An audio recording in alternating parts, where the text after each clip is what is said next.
and welcome you all here. My name is Glenn Matoma. I'm director of Dodd Human Rights Impact, and I'm delighted to have you all joining us for our first Human Rights Film Plus series screening of the semester. And we're really excited by what we have today, and really excited to be kicking off a series this year that's focused on the history and present of human rights and the rule of law as a theme within the broader frame of the Human Rights Film series.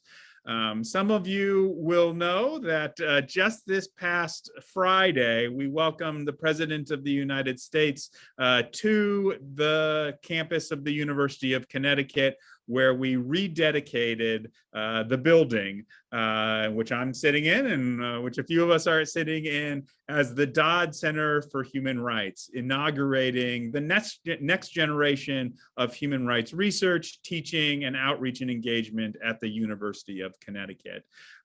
But that new generation is rooted in a deep past, both for the center and for human rights, that stretches back 75 years to the International Military Tribunal at Nuremberg, where Thomas J. Dodd served as executive trial counsel and pioneered the fundamental principles of international criminal justice and the reassertion of the rule of law in the wake of the Second World War. It was that legacy that the Dodd Center was originally constructed to preserve and extend by housing the papers of Thomas J. Dodd and the record of that effort at Nuremberg to hold the Nazi perpetrators of the war and of the Holocaust accountable. And so it's fitting that we start this year's Human Rights Film series with a student-made production utilizing the collection at the Dodd Center to tell the story of those momentous days and its meaning for us today. And we're excited to be able to share that with you. It's premiere tonight online, and then to engage a conversation. And we're delighted to welcome Senator Tom Dodd's son, the Senator Christopher J. Dodd, here tonight, who you'll recognize from the film, as well as from the rededication of the Dodd Center on Friday, as well as the student filmmakers, the professor for the class, as well as archivists here at UConn. And so our format for tonight, in a second, I'm going to turn it over to Catherine Masud, the professor for the course that created this film, to introduce it. We'll then share a link to the film, and you'll all be asked to click through and watch the film yourself through Vimeo. And then we'll return here to the Zoom room to engage in the panel discussion. I'll have some questions as moderator, and then we'll also want to hear from you about what you'd like to hear and know about with respect to this film. So we've got an exciting night ahead of us. Thank you all for joining us, and I'd like to turn it over now to Catherine to introduce the film. Thank you, Glenn, and thank you, everybody. It's a pleasure to be with you this evening for this very special event.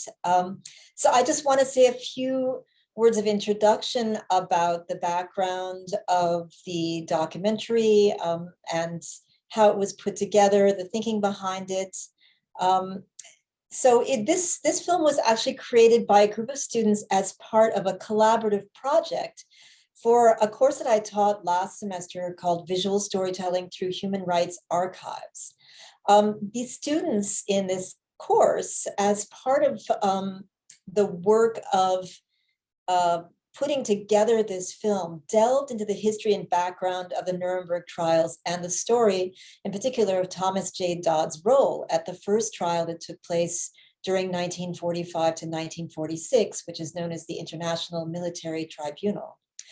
And this was a very research-intensive project that involved a tremendous amount of sifting through the archives and cataloging of material, just to start with. The primary source material was, as Glenn also mentioned, the Thomas J. Dodd papers that are held by the University Library Archives and Special Collections, which were a gift of the Dodd family to the university many years ago. And this is a very special collection, as it not only holds many historic documents on the trials, but also has many personal letters, photographs, and other archival documents that relate to Thomas Dodd personally. And in particular, a unique aspect of the collection is the hundreds of letters that Thomas Dodd wrote home to his wife, Grace, over the course of the trial. But in addition to this material that was kind of our starter package for building this story, there was a major secondary source also of supporting archival footage of the actual trials that we were able to collect from the US Holocaust Memorial Museum. These materials actually became available for public access very recently, on the 75th anniversary, in fact, of the start of the trials. So just before we began our project through the class. And the USHMM collections are a tremendous resource. They comprise hundreds of hours of film and audio recordings that were taken over the course of the 10-month period of the trial. In addition, we are very lucky that Senator Christopher Dodd was able to give time to the students in the class to be interviewed for the film project. As the son of Thomas Dodd, Christopher Dodd was able to inject an additional perspective on the family story that was particularly meaningful, given that he had published a book compilation of his father's letters back in 2007 and was deeply informed about his father's perspective on and experience during the trial.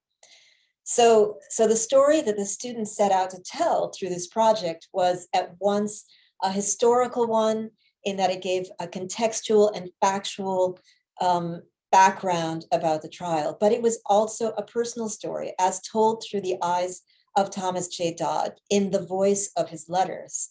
So this is why we decided to call this film Letters from Nuremberg. This is also a title which is inspired by the name of Senator Christopher Dodd's book of his father's letters. So all that being said, it is our great pleasure to be able to share this story with you today. This short documentary made by the students is about 15 minutes long, so we'll share the link with you now and reconvene again at 5:30 p.m. for a post-screening discussion that will feature Senator Christopher Dodd, who we're delighted to have with us this evening, as well as some of the student makers of the film, representatives from the University Library Archives and Special Collections, and myself, all moderated by Glenn Matoma. So thank you very much, and I look forward to seeing all of you at 5:30.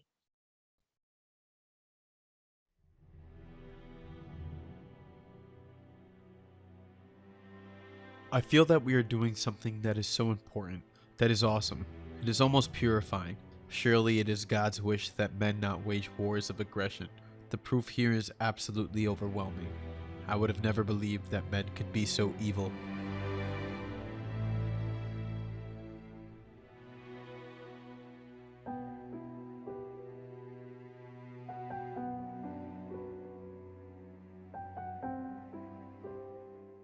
I sat down to read the first letter, and this eerie sensation came over me. I looked at the calendar on my desk, and it was July 28, 1995. It was 50 years to the day that he wrote the first letter to my mother. It's July 28, 1945. In this first paragraph, God, it just really hit me. He says, "My dearest, if my letters seem lengthy and detailed, you will understand that first of all, I am trying to string out my time with you. I consider it such. For while you are on my mind at all times during the day, at letter writing time, I have you alone with no interruptions." And so reading the letters became a very emotional trip in many ways.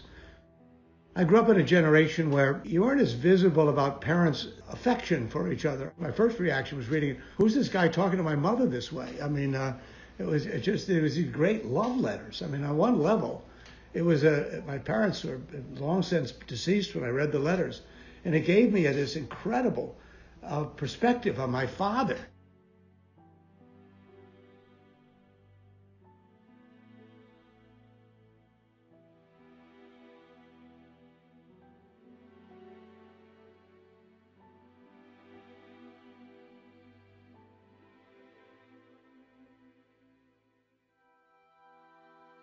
If I have done anything worthwhile, I owe much of it to you, and all of the motivation for it.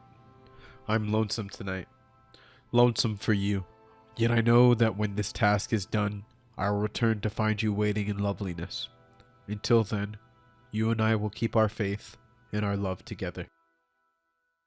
Now, people had spoken about crimes against humanity in the past, in the First World War, particularly poison gassing, sinking of hospital ships, etc. But we had never reached a point where certainly a head of state could be tried, and that was the reason why there were no trials after the First World War against the Kaiser, which were initiated and then let fall because of the ex post facto argument. And Justice Jackson put it best when he said, "The time has come for the law to take a step forward." It was not in the creation of new law, which would have been ex post facto, but in the articulation and clarification of what had been evolving as a new definition of crimes which were so horrendous that they shocked the conscience of mankind. And these were called crimes against humanity. The privilege of opening the first trial in history for crimes against the peace of the world imposes a grave responsibility. The wrongs which we seek to condemn and punish have been so calculated, so malignant and so devastating that civilization cannot tolerate their being ignored because it cannot survive their being repeated. That four great nations, stung with injury and flushed with victory, stayed the hand of vengeance by voluntarily submitting their captive enemies to the judgment of the rule of law, the greatest tribute that power ever paid to reason. Wilhelm Keitel. Ich bekenne mich nicht schuldig.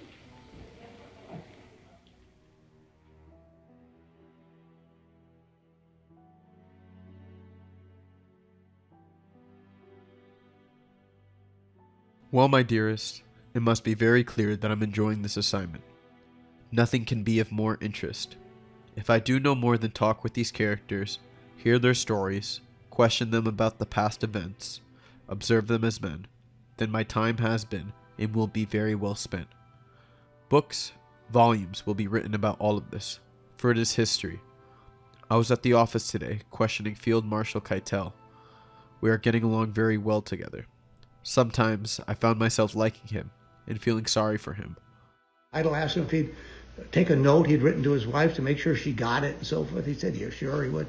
He found them to be bright, more than competent individuals, and yet they were absolutely demonic in their devotion to Hitler. My father never got over that. And he never got over it. He would say, don't let anyone ever tell you that the average German adult didn't know what was going on.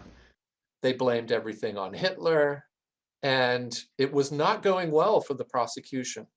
And then they showed the film Nazi concentration camps, which was put together by the US Signal Corps, that was really the most emotionally arresting and powerful moment in the Nuremberg trials.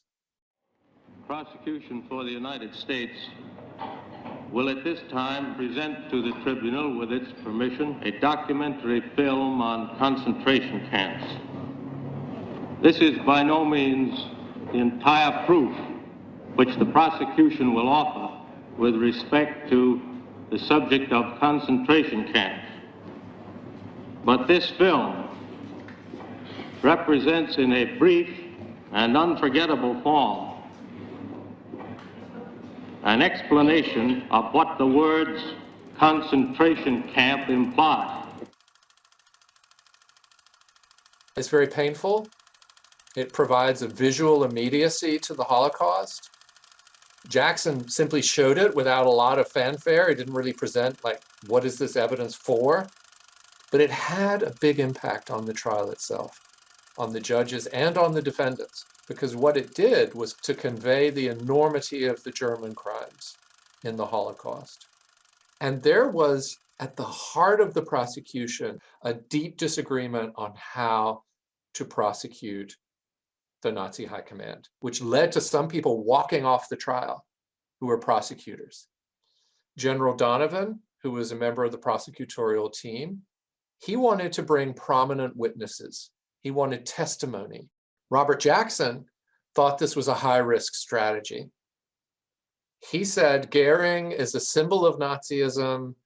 It would be tactically very ill-advised to give him the microphone and allow a Nazi effectively to take over the testimony during the trial.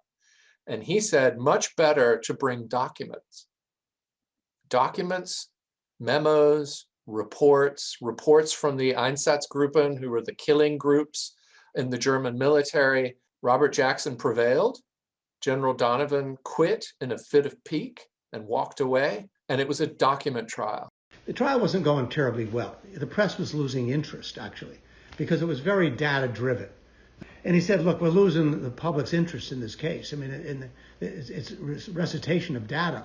We gotta try a case like you try a case in a county court back in the United States. You gotta give something people to remember. So the next day, he put a table in the middle of the courtroom with a cloth over it. This exhibit, which is on the table, is a human head with the skull bone removed, shrunken, stuffed, and preserved. The Nazis had one of their many victims decapitated after having had him hanged, apparently for fraternizing with a German woman, and fashioned this terrible ornament from his head. And there was the shrunken head, which was the paperweight on the commandant of the Buchenwald concentration camp. And he said, and that's who they are. That's who they are. And you can hear the gasps in the courtroom.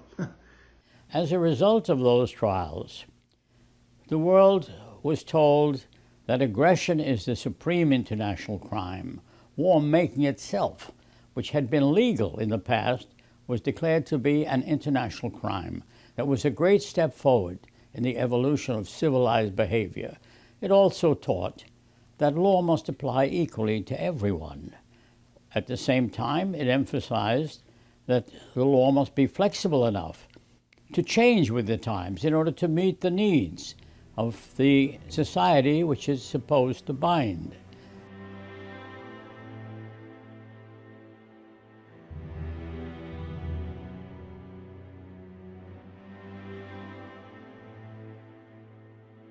I will never do anything as worthwhile again. Nothing will ever really be as important. Someday the boys will point to it, I hope, and be proud and inspired by it. Perhaps they will be at the bar themselves, and perhaps they will invoke this president and call upon the law we make here. That is reward enough for any lawyer. This is something I think that can make us special at this university in a way that, and we hope others do it. I'm not suggesting we be the only one, but maybe we can get others to do something like this themselves. So that human rights is not just something we think happens overseas. It's about domestic human rights. It's about civics. It's about understanding what your rights are. It's hard to defend something you don't know exists. The conclusion that I come to, for the young people here, we are definitely on the move. There is an awakening of the human conscience which began at Nuremberg. There is an eagerness on the part of the public and of youth. So we are definitely moving forward, but it's a slow movement. And it depends upon the enthusiasm of the public to make it move forward more quickly. The torch will soon fall from our hands, and it's got to be picked up by younger people. I hope there are some younger people out there. And the only advice I can give you is pick it up. Run with it, carry it proudly, walk with it if you must, crawl with it if you must, because the light of civilization that was lit at Nuremberg now rests in your hands.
right. We're going to Great. welcome everybody back. Hopefully you found the film powerful and engaging and interesting and learned something new. And I'm excited to be able to go deeper now with our wonderful panel tonight. And I'll introduce folks as we go through rather than at the front. And I do want to encourage you all to ask questions as well, and you can do so by using either the Q&A feature or the chat feature is also unlocked. So as we go forward, if there are questions you have for any one of our panelists or more than one, just go ahead and put them in the chat, and I will make sure that we queue them up as we go through. But I want to start actually, Senator, with you. Obviously, you've lived with these stories for a long time, and we heard a bit about what it meant to have your father's service in your home. But I wonder if you could say a little bit more about that, about growing up. I know you were very young when he left, but the stories he told were an important part of your raising. And I wonder if you could say something about what that service meant to you personally and your family. Well, first of all, let me just congratulate Catherine again. I've told her privately, but I want to say in front of everyone else, what a great job she and her team, the students, are putting this together. So it's a great contribution. It's a good packed 13 minutes, I'll tell you, to get the story out. But I think it's some critical film footage and critical moments in the trial, which are terribly important to mention. So, Catherine, thank you, and thank the team you put together to produce that film. I think it's very worthwhile. Well, it was growing up, I mean, it was a generation when people actually sat down at a dining room table and had meals together. I know that sounds rather quaint by today's standards when people are all on the fly with fast food and the like. But many of our dinner conversations, the six of us, the children and my parents, not every night, but with some great frequency, my father would revert back to the Nuremberg experience and what it meant. As I've said, that it was the life-altering experience for him in terms of his public life. He was young. He was 38 years old. He had spent 12 years in the Justice Department. He was a very successful prosecutor. He worked in what was called the Civil Rights Unit. It was the forerunner of the Civil Rights Division of the Justice Department. Prosecuted some 285 cases that went from war fraud to the Ku Klux Klan to labor unrest and problems with working people. And so when he was the special assistant to 5 attorney generals, 3 of whom went on the Supreme Court, Jackson, Murphy, and Clark. And so it was kind of a natural choice, I guess, putting together a prosecutorial team. His letters of 1945, which Catherine and her team, I think, did such a great job because it's the human side as well. Talking about my mother, talking about his family, wanting to know what was going on. And those of you at UConn will appreciate, we were living in Lebanon, Connecticut. You can throw a stone where you are and probably hit Lebanon, Connecticut. It's that close to Mansfield. And to him, that this was, when he came back, everything that he did in many ways was a reflection of Nuremberg. The 19 letters of 1946 are of a much older person, even though it's only a year later.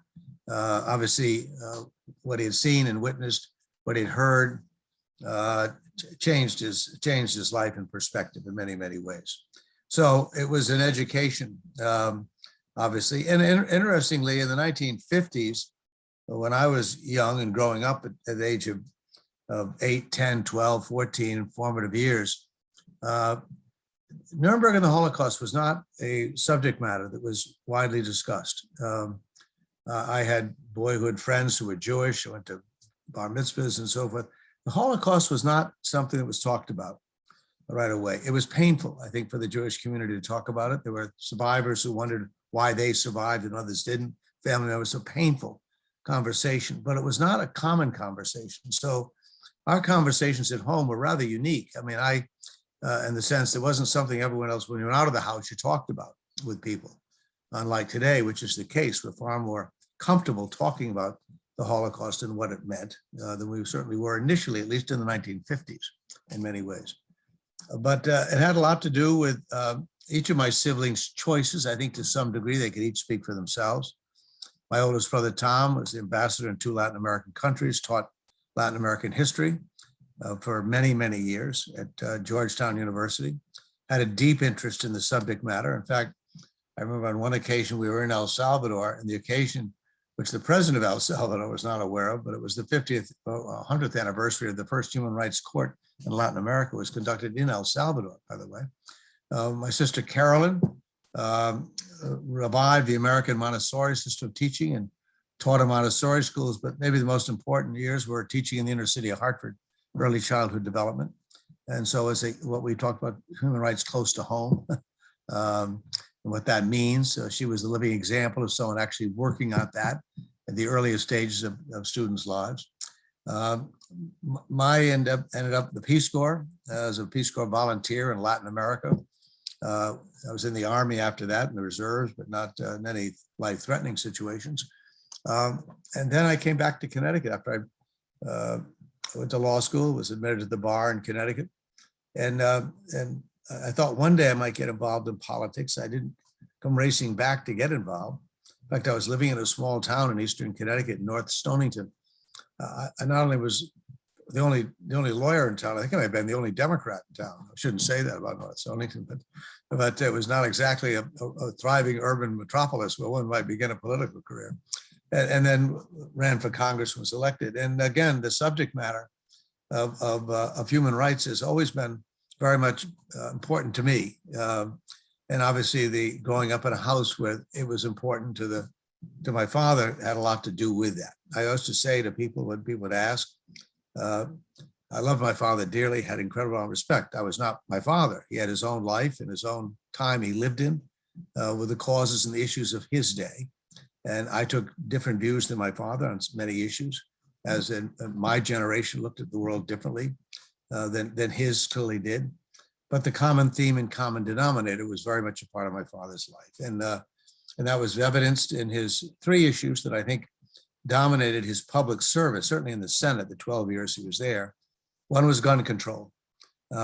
He was maybe the only voice, certainly a leading voice, but one of the few voices that talked about the proliferation of weapons in our society and the violence that was occurring, a fraction of what it is today, but certainly even in those days. What made it such a courageous act for him was not just the subject matter, but the fact that he was a senator from this state, from Connecticut, which was then the largest gun producing state in the country. So it was not just an issue about violence, it was a labor issue.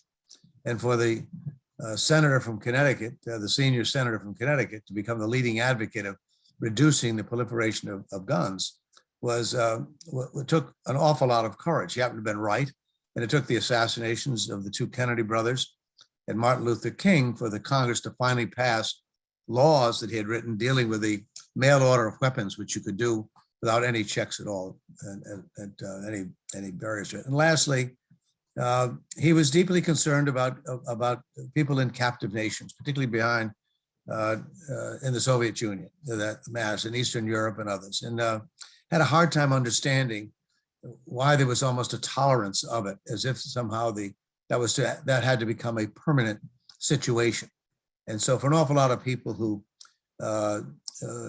ended up in difficult situations or worse, he was a hero. He was someone who was not afraid to speak up as a liberal Democrat, a Franklin Roosevelt New Deal Democrat, spoke up on those issues and endeared himself to the populations here, but also was clearly a reflection of his 16 months as a prosecutor at Nuremberg. So that's a little long answer to your question, but sort of give you a reflection of why Nuremberg had such an impact on his life. No, I appreciate that. I think that's the legacy of those months, those 15 months, lives on in multiple dimensions. And as you said, your own service, it was another generation. Your views weren't the same. The issues weren't the same. The questions weren't the same. And I wonder if You might say a little, obviously, we had this event, a few days ago here. We rededicated this building, this idea of the next generation of human rights. Can you say a little bit about why, now, what's important now for this center or for human rights? What are the key issues that you see that keeping this past in mind, but we should be looking to the future? Where are your hopes for what we're embarking on now? Well, it's a great question, Glenn, and it's critical. And again, I'm sure my family, I know, is flattered about the name and the building. But that's not the issue. The name of the building itself. I mean, it's nice to have a building and so forth, but it's what goes on in the building. It's what Catherine is doing with her students and others are doing. That's the significance of Friday a week ago. And the fact that this university, and again, the genesis of it is a former president of the university, John Castine, who made the invitation to have the Nuremberg letters come to UConn. His phone call that day, almost 30 years ago, it was really how all of this began, in a simple phone call. But I think it's a great moment for the university to embrace this idea. I thought the president's remarks the other day are a reflection, I think, Glenn, of how you feel. I think good members of the faculty and students at the Human Rights Institute feel. We need to get back to also the notion that human rights are not some foreign policy matter only to be debated and discussed in the Foreign Relations Committee of the Senate or the House Foreign Affairs Committee, but rather it's something we have to go. We're not going to be as credible on the subject matter if we don't take a hard look at our own situation. And there are any number of examples of it. We're getting better at this. Every generation seems to get better. We have setbacks occasionally, but it doesn't mean you wait until you reach that state of perfection our founders talked about. But it's very important, if you're going to talk about the subject matter, to recognize it's not defined by boundaries or nation states or the absence of nation states. It's a human condition. And it is a problem here as it is elsewhere. So I love the fact that President Biden talked about the importance of the issue here at home, something I feel very strongly about. As I said, my father's work on the civil rights legislation was a reflection of how he felt about it. And it was a journey for his generation. He was born in 1907 and grew up virtually for almost, 2/3 of the 20th century and had seen incredible changes occurring, and yet product of his youth and his adulthood as well. So that to me is very important. And the lesson of Nuremberg, I mean, again, I think people need to be careful about drawing too many close similarities, but here was a highly educated, sophisticated country. I mean, for many good part of the early part of the 20th century, if you wanted to go and study in Europe, Heidelberg would have been probably the choice, maybe before Cambridge or Oxford. Highly sophisticated society, well-educated, engineering, arts, and so forth. How did it happen? I mean, it always perplexed my father. How did that happen? You sort of assume these things may happen at highly undeveloped countries or desperately poor places where people take extreme measures. But how did this happen? How did people allow this to happen and watch it happen? Because he said, as we heard on the film, which is true, heard him say, all the adult population knew exactly what was happening. This was not some secret that people were aware of. So that plagued him. Keitel is an interesting moment because he a Prussian soldier, but my father was dumbfounded over them. It was just, even at Nuremberg, this blind, absolute fidelity to Adolf Hitler. And here he was, this a professional career soldier, always took good care of himself and his physical presence, but total, complete fidelity in Adolf Hitler. And I don't think he ever answered the question to himself how that happened. And it's still, we wrestle with it. And it's why it's important, I think, that we have moments like this as we discuss other human rights issues and how we solve them. It's important to remember that it's not going away, unfortunately. It seems to be more pronounced today. Technology may be one of the major reasons why, the dissemination of information, of falsehoods, and so forth may contribute to it. But again, let me come back to where we started. And again, to have a film here that sort of truncates obviously 16 months into this time frame here of a film, is a wonderful way to introduce people. There's a lot more you can study and read. There've been books written on this, a lot of things. It's important, I think, to keep it as a cornerstone as we go forward with the subject matter at UConn. Great. Yes, thank you. It is a starting point. It's an entry point, and I'd love to talk now a little bit to the students who actually made this. And, right, as you said, the things that go on in this building, and this film was created here in this building, and we have three of them here tonight.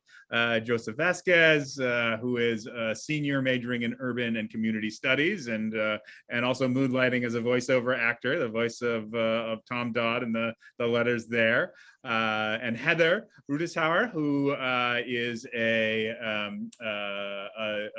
senior also majoring in digital media and design and did much with the animations. And we have Serena Jabor here, who is an anthropology and human rights major. It's great to see you. And then we're also we have a bonus student, recent graduate, Sahil Lal, who also contributed on the editorial side, and we're grateful. I know you graduated through this program and have worked with Catherine for a while, Sahil, and so having your voice in the mix as well. You know, I want to ask all of you, and you know, maybe you can lead us off, Heather. But you know, what did you hope as you finish this up? What did you hope that people would take away from the film that you put together? Yeah, so hoping people will take away the importance of the Nuremberg trials and what they represent. I did not really know what they were before taking this class, so I'm really glad that I took it. And I think that anyone interested in contemporary human rights should know about them and about the International Military Tribunal, and also now the International Criminal Court and the work that they're doing. And I hope that, like Ben Ferenz said near the end of the video, that people will see this and be inspired to carry the torch in their own lives and communities. And I think that was some really nice footage at the end of a lot of UConn students doing that here.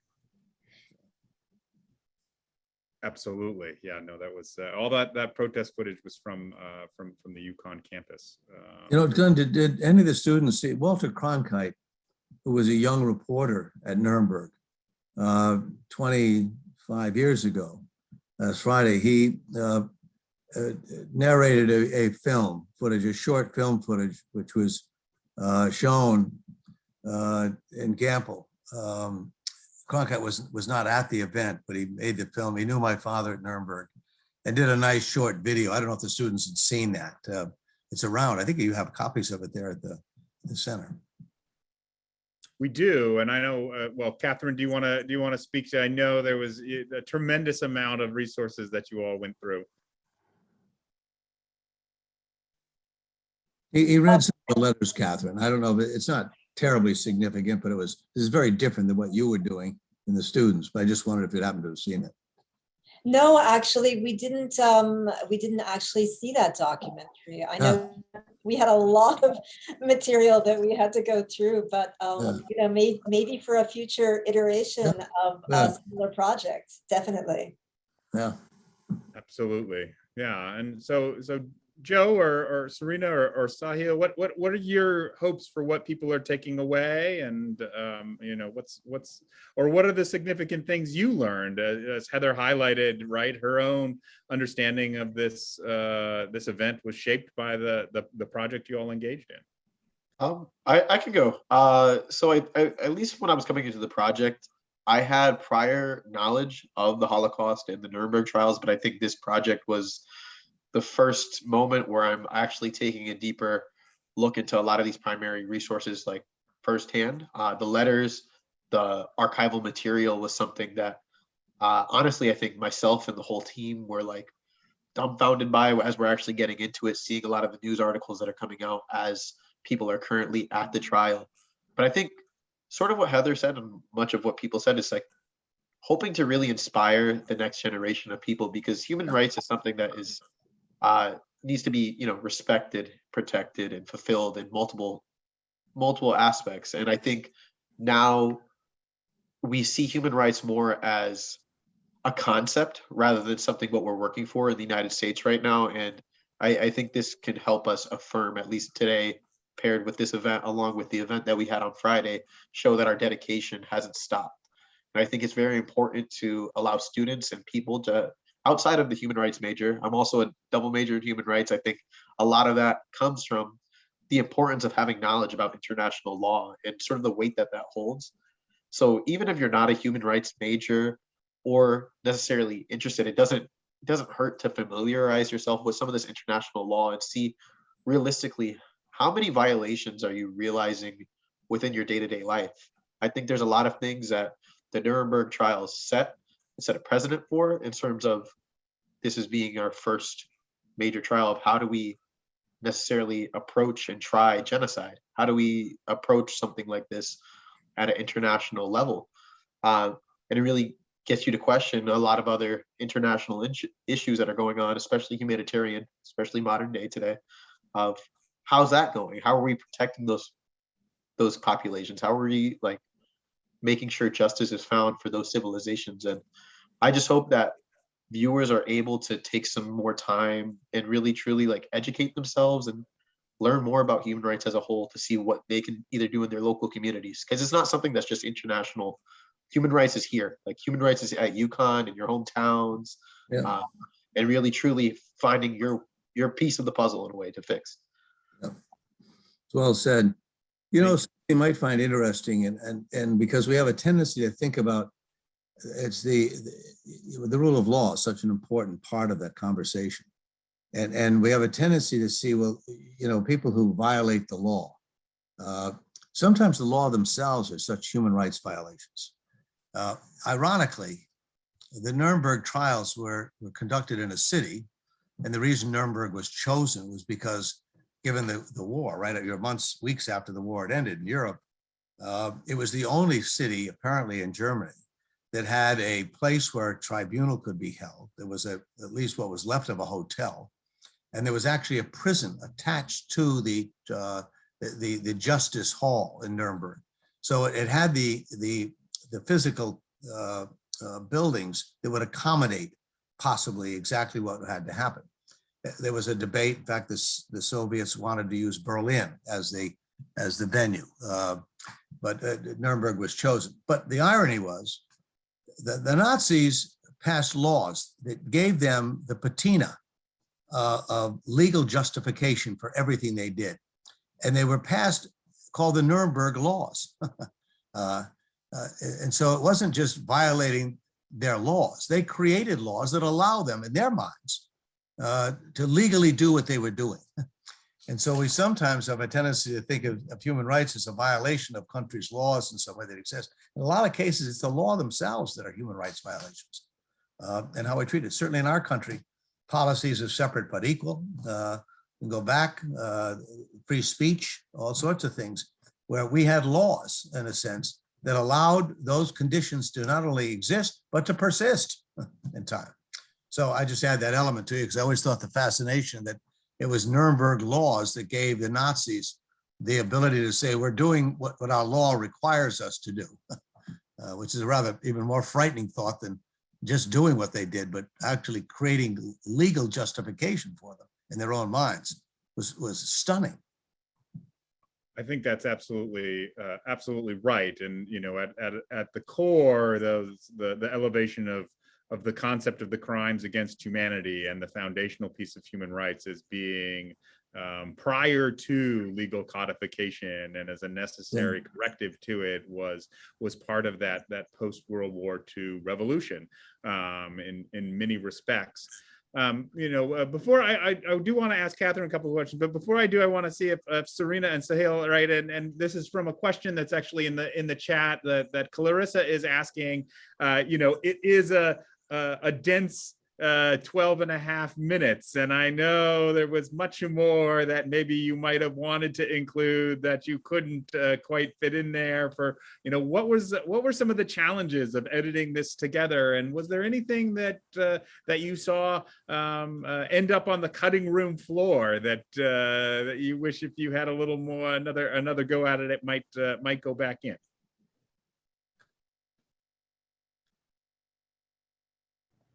I know personally, one of the things that I really wish had more of a presence in the film was, I love when Ben Ferencz talks. Like, he's such a good speaker. He makes very good points.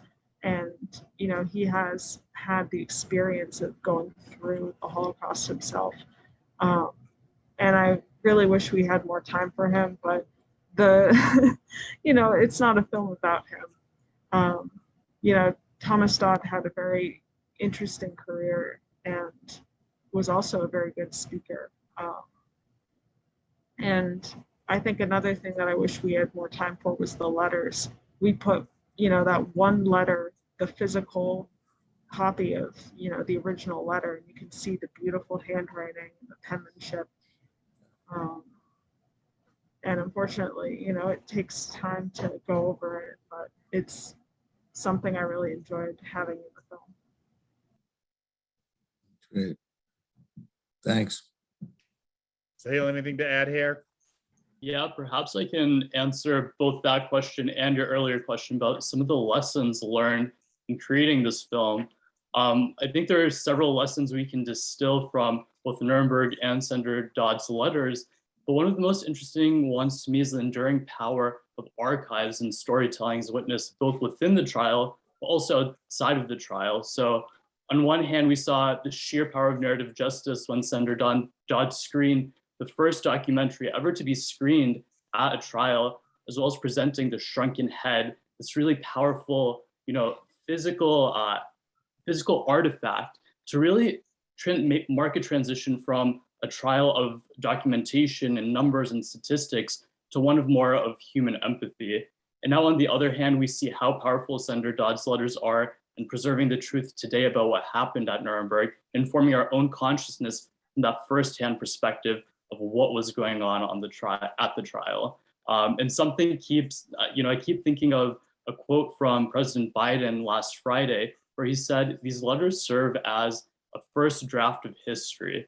And if we look at our current landscape today, we can see the similar power of stories, documentation, and archives. You take, for example, COVID-19, where we had really excellent statistics coming out just a few weeks into the global pandemic, but it wasn't until we start to get those personal accounts, those personal narratives, either in written form or through video form, that we felt the gravity of the pandemic. And so all of that is to say, I think there's this enduring lesson of archives and storytelling that they give us a window into the past, an outlook for the future by informing our decisions today in the present. And that's really what I took away from the entire process of creating the film. That's a great point. It's well said. Yeah. Absolutely. Yeah. Thanks, Cecile. I mean, I think you've encapsulated, and Heather's put a piece in the chat. I mean, that is in some ways the mission of the Human Rights Film and Digital Media Initiative, is around this power of storytelling in different modalities to communicate and to move toward impact. And so maybe Catherine, you want to say a few words. I mean, I think, you know, you personally have a long history of making films with archives and bringing archives to life and to making them relevant in the world, just not of movies, but actually of political action. And I'm wondering, thinking about your, this is the second time you've taught this course, you know, second film you've overseen the production of, you know, how are you thinking about what it is you want students to learn in these courses about working with archives and making films in this way to have a human rights impact? What are those kinds of outcomes that you're going for in that context? Thank you, Glenn. And I want to thank the students also for your very insightful comments, and also Senator Dodd. It's been a really fascinating conversation. And yeah, I mean, in answer to your question, Glenn, about this idea of developing these courses around archives and visual storytelling and putting these two things together. It's actually, what I see it as a way to engage students with history and bring that past into the present. You know, it gives students a chance to engage with that past and to reinterpret it in their own way, in their own voices. but also, in the process, students learn very important skills. They learn the work of intensive research into a topic.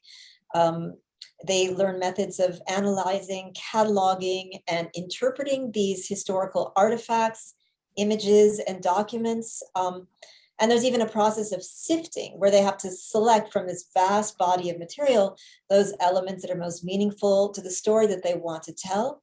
But in the process of all of that, I see that they develop a greater appreciation for history, and in particular with regards to human rights, of the place that human rights has in that history.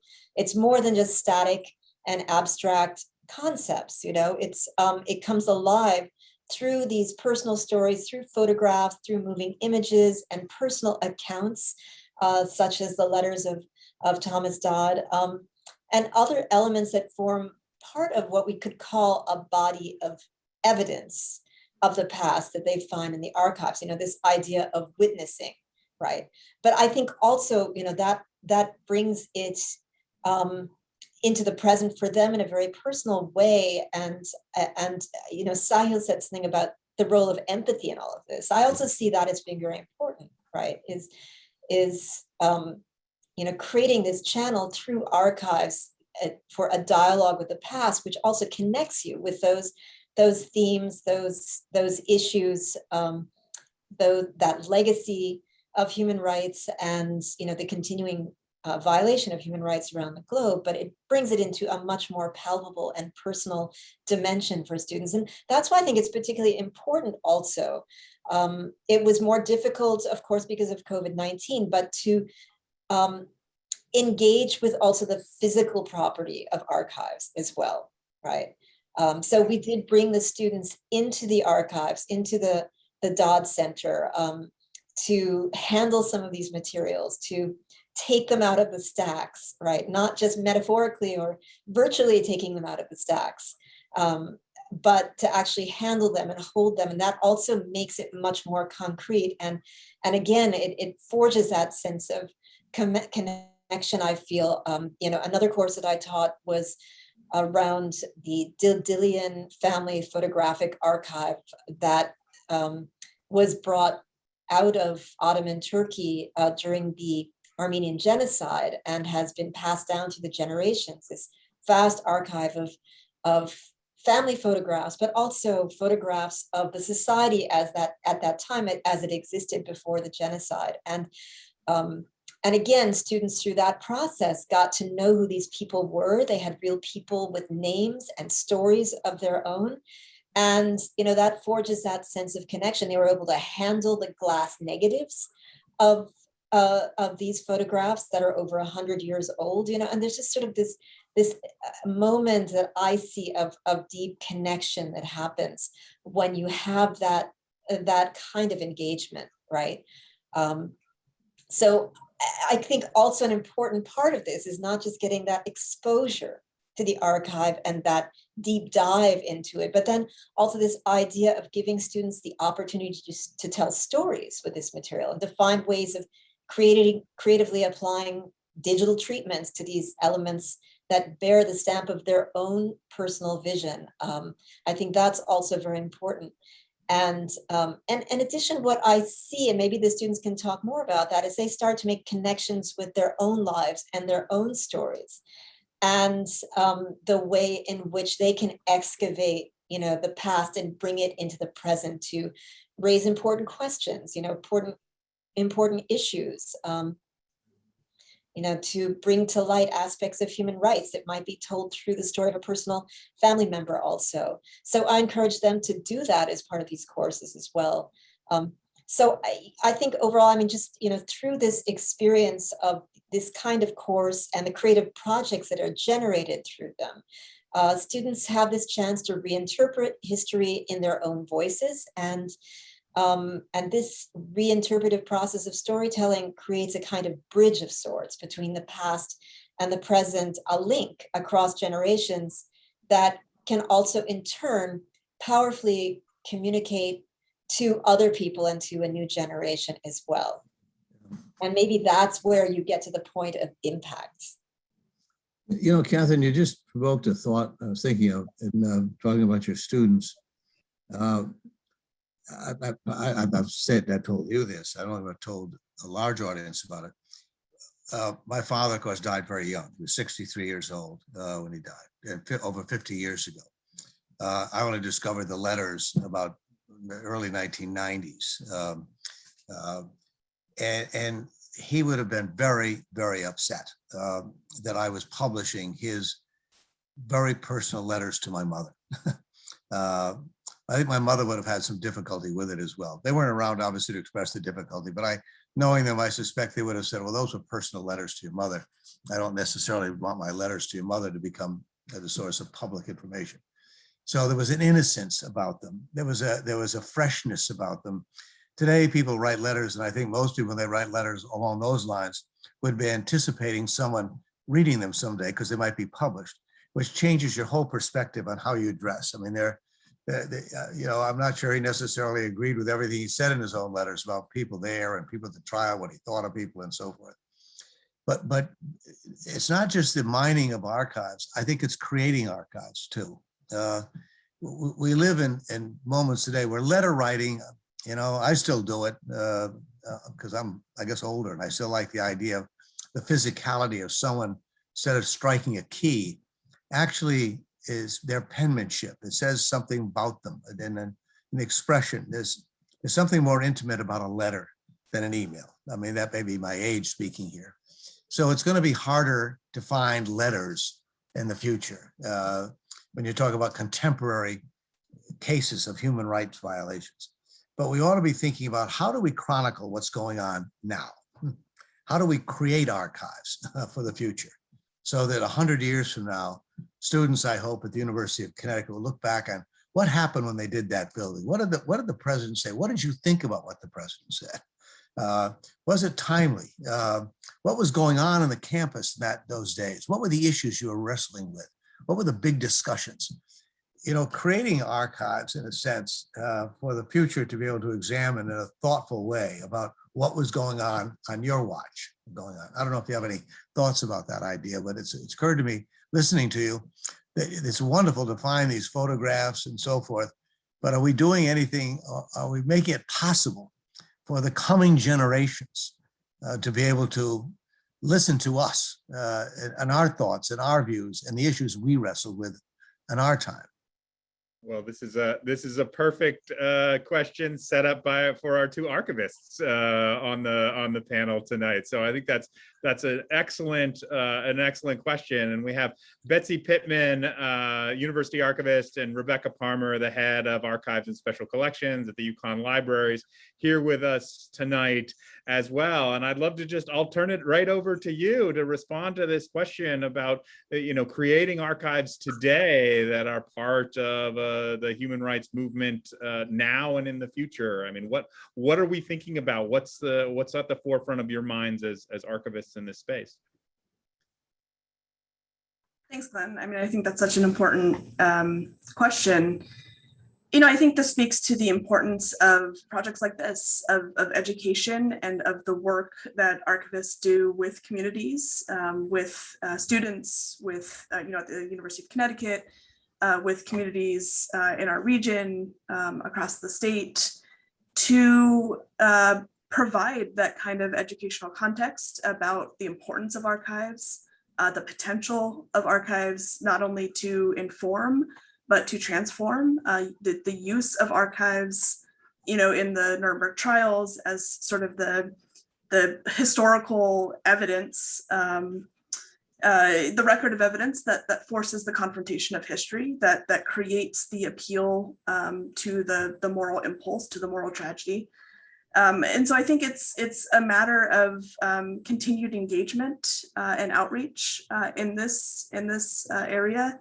It's projects like this that allow us to be able to take the record of evidence that has been created or collected by somebody else and talk about the importance of doing this work as it happens, doing contemporary collecting and being able to document events and the human rights initiatives and the protest work We've got two archivists here at our staff that actively work with the student communities, with clubs and organizations and student government, and do a lot of engagement and outreach with students to talk about the importance of that documentation as the events happen, as history unfolds.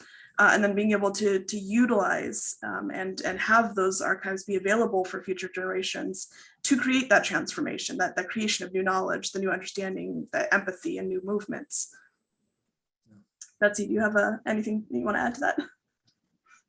Well, what's always struck me about the letters, for which I thank Senator Dodd for going against maybe what his parents' wishes would have been, but in reading through them, which I have several times, not just for this project, is his awareness that what he was doing was important and it needed to be done, but he wasn't sure that he could do it. And so it's that self-questioning that what I'm doing is important. I think it will make an impact, but I've been away from my family. You know, there's a lot of other background stuff going on that I really don't want to be part of, and I don't want to deal with it. I just want to do my work and go home.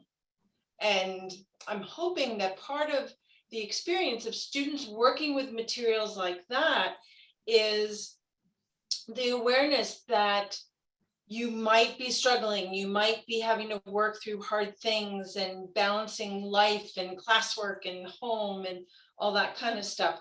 But if you think it's important, then it's worthwhile doing and sticking it out.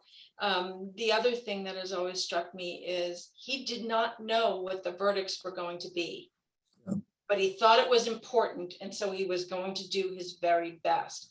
And that, I think, is a message for the students who see this, who work on this, who work with archives, is we have the records of people and individuals and organizations who kept things so that that analysis can be done. And that's not always the case.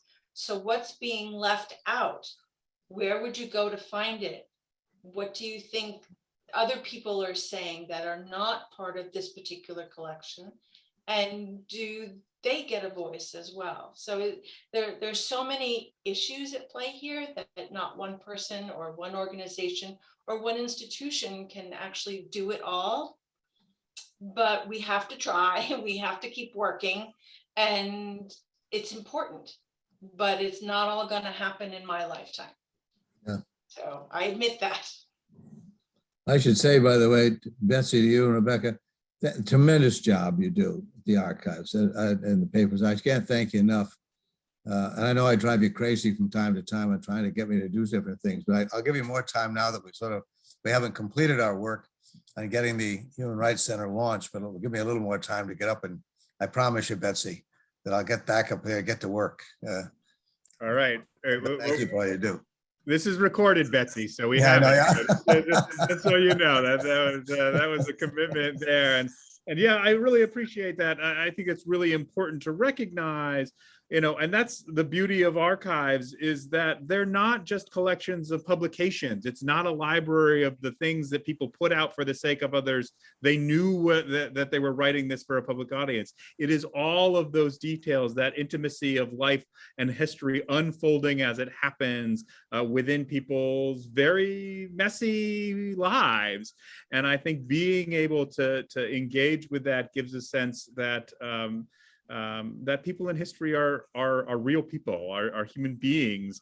And I guess I want to turn back to the students really quickly and to ask them a little bit about, you know, and Catherine mentioned this, the way in which any of this might have kind of resonated with you personally and your own experience. I think we feel a lot of times that this stuff is, you know, 75 years ago in another country, and these momentous historical pieces that we don't have a connection to. And I'm wondering if there was anything that you saw in creating this film or doing this research that connects to something here and now in your own life and experience. You can go ahead, Heather. Oh, you can go. Okay. So I think, at least for me, getting really connected to the human aspect of this was really eye-opening. The letters, obviously not everything that we read in the letters made it into the final film. And I think something that really stuck out to me was the way that Thomas Dodd was, I guess, interpreting the environment that he was going into, coming in like right away, like the destruction, what was left, and being able to, like, I guess, go down and see the final product of what's happening throughout history, and over time, see the product that we were able to create allowed us to apply it to our own projects. Professor Masud mentioned sort of the impact that it has on the students. During the class, we had a project to work on our own sort of archival documentary based on our own archival like sources. So a lot of us chose family, and at least for me, I chose a story on my family that I didn't really know much about, and I was able to dive deeper into aspects of my family. I'm Puerto Rican.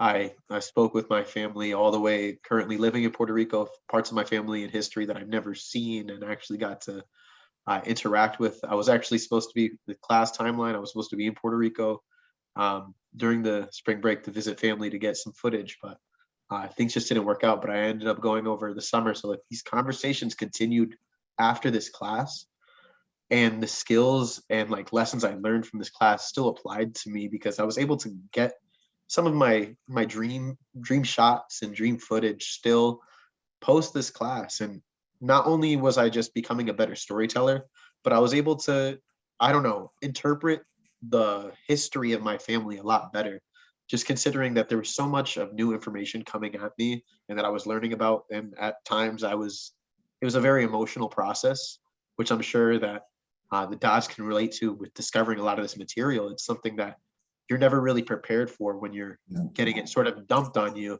But I think going through the information and going through a lot of the letters and archival material, like seeing day after day when you're working on this type of project, you're seeing a lot of graphic material, especially in relation to the Holocaust. So I think that kind of gave me this layer, or in a way grit, to persevere through some of, not, I would say, some of my own familial issues, but it allowed me to come in with a better mindset, and at least more open mindset. And I was very grateful for that experience. So I'm still very grateful for being able to pick up on the skills that I was able to have and create the story and learn more about my family just based on a project that I had in the class. And I think that's something that speaks volumes for the Human Rights Institute and the Dodd Center. It's, your one class project can lead into so much impact into individual students' lives outside of academia, which I think is just amazing. Well said. Yeah, I completely agree with everything Joseph said, especially like Catherine said, going in and physically visiting the archives really hit for me the importance of archival in a way that I hadn't realized before. And I also was able to delve into my own family history for our personal projects. It's kind of weird how similar my situation kind of mirrored the letters, which helped me tell the story. Whereas my grandfather was district attorney for Rockland County, New York for 9 years, and wrote a manuscript that wasn't found until about 20 years after his death in 2019. And my aunt was editing it to get it published. So then I interviewed her, very similar to how Christopher Dodd found the letters, and then we interviewed him. So that experience really helped me to tell a similar story that I had like a personal connection to. And then now I'm bringing all of those skills into my senior thesis, which I'm working with Catherine on, telling the story of my uncle, who is actually a Saigon refugee. So this project definitely gave me a lot of skills that I will take with me for the rest of my career. That's great. Great story. Fantastic. Great story. Sahil? Yeah.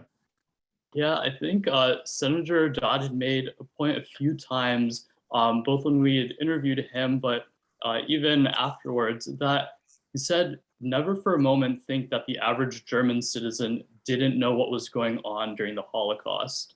And I think that's so powerful if we look at what's happening around us today. If we look at, the murder of George Floyd and the revitalization of the Black Lives Matter movement, we look at the climate crisis, we look at the farmers' protests in India. We are witnessing history as it unfolds right now. And as Betsy and Rebecca both said, we can't take care of every problem, but we can all take care of one problem. We can feel passionate about one thing and kind of work towards that. And so I think that was really that personal aspect that I took away from the letters, that focus on something and put your efforts towards it. Be aware of what's happening around you, and don't just be aware, but take action on it as well. Good. Thank you. Serena, any connections you want to make? I mean, the archives were such a great resource for the project. And honestly, the learning about the Nuremberg trials, it kind of opened my eyes to how difficult it was even back then to get human rights to be addressed and rectified when they were, trampled on. And, you see that now, and it's easy to glorify the past, to say like that, back then it was the first of its kind. So of course, everyone was watching this momentous occasion. And, looking at the archives, you see like how the documentation just continued on, and how the public lost interest. And, it brings that realism element into it. And, you see that now today, how people lose interest very fast, and how I think it's inspiring the way that even when it was difficult, in the Nuremberg trials, they persevered on to the end, and how we can continue to do that today, even as things get difficult. That's a good point. You heard in the film, I thought was a very interesting point. I knew that Donovan had left. In fact, two things I didn't know. One, I didn't know that it was really about the issue of data versus witnesses. And Goering was a very dangerous witness. He was kind of the hero to a lot of those people in that dock, defendants. He was the leading guy, and they were all looking to him in a sense. So he had a huge amount of influence, and he was a persuasive guy. He was a very good speaker. And so Jackson was nervous about giving a guy like Goering the floor and how he might twist and turn in terms of public opinion about what went on, the ex post facto argument. And so there was nervousness about it. There was resistance and there was criticism that my father went to Jackson and said, "I'm afraid we're losing the interest to some degree. This is becoming so analytical. We're stripping it of the humanity in this sense. Maybe that's a better way to describe it, but it was all data driven. I mean, just incredible data that Nazis kept." And he said, "But I think we've got to regain the interest, and it's important that we once again remind the audience, not only here in the courtroom, but elsewhere, who these people were and what kind of human beings they were." And my father done a lot of trials in the United States as a prosecutor, and sometimes that you need to get that jury's interest or the public's interest, say and do something that's more graphic to bring home the emotionality of the event, which was basically being stripped out to a large extent at Nuremberg, except for the data. There was all that information. The film footage helped by the Army Signal Corps. But after he did what he did, which obviously, there was a huge reaction to it. There were people who were critical, that he kind of sort of bringing out that the weight of the commandant's paperweight on his desk was a sort of a publicity stunt. And it was. That's one way of looking at it. It was also in a single action, as a good prosecutor would do, is to remind people in a very physical way who these people really are. We can read all the data and the information that talks about it in a very antiseptic way. but I'm going to show you something that tells you who they really are. And it had that effect, but it wasn't without its criticism at the trial.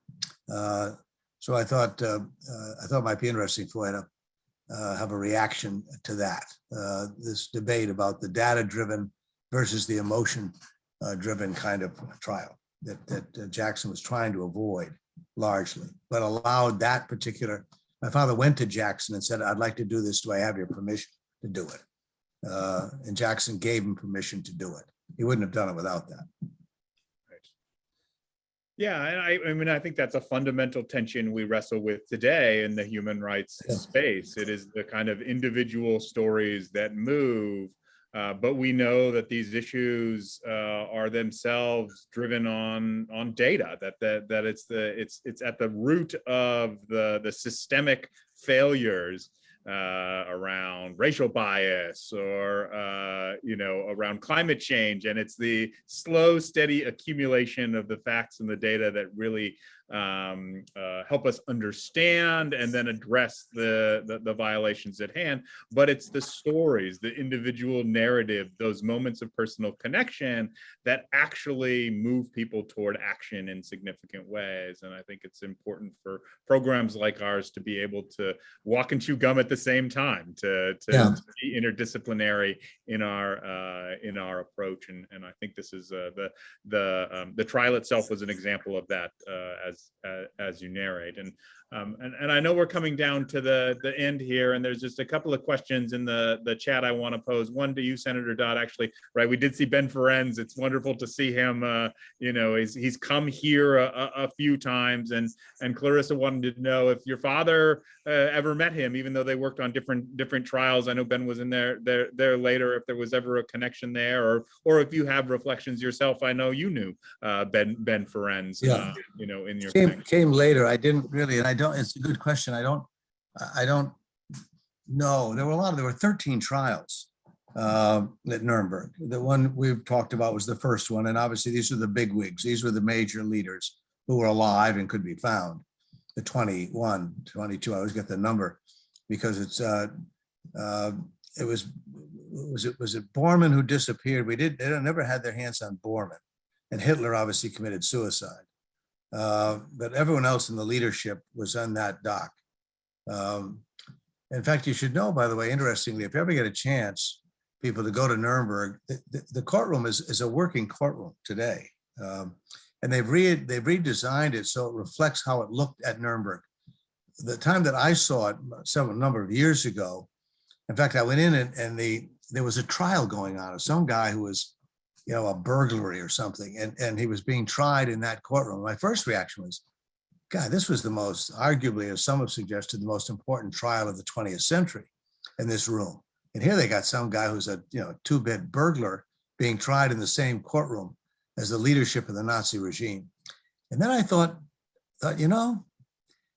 these were thugs. Who did what they did. And I don't know who the guy was who was being charged, whether he was even guilty or not. But the idea that it was still a courtroom to do that, actually, it's symmetrical in a way. It doesn't become a museum; it's a courtroom. And so, if you ever get a chance to be in Nuremberg, it's worth seeing. And the prisons are still there, and they open it up so people can see things when they go there. So it's going to be kind of worthwhile. Anyway, I didn't mean to, I'm wandering again here, but just some thoughts. No, I think that's right. The bar of the law is equal for the petty thief and the so-called great leaders. I'm sorry to tell the thing that might be of interest, because we talked about the data-driven materials, and again, the records were phenomenal. It's just stunning that the Nazis kept these records. And at one point, my father was questioning, I forget which of the defendants it was, and there was a document that listed all the people who had died over a week or 2 week period. And my father asked them, well, what did people die of? Well, there was people had colds, they had pneumonia, they were getting on in years and so forth, and that's how they died. They refused to acknowledge that they had been gassed and killed. But my father then turned to him and said, did they die in alphabetical order? Because the record keeping was so meticulous that they listed all the people that they had killed, but they listed them in alphabetical order because they all died pretty much together over a very short period of time. But they, rather than just list the names, they did it alphabetically. So there'd be a good, clean record of exactly who it was that had been killed. And just the details. Right. Well, the details is where we put the truth to the lie. Yeah. And certainly that was telling in that case. And I know we're almost out of time here, but maybe I'll highlight this one then. From Mike Brand, Catherine, he wants to know, can we share this film? I think you've done a tremendous job here and created something that's worthwhile. But what are the plans for this film specifically? Oh, thank you, Glenn, and thank you for that question.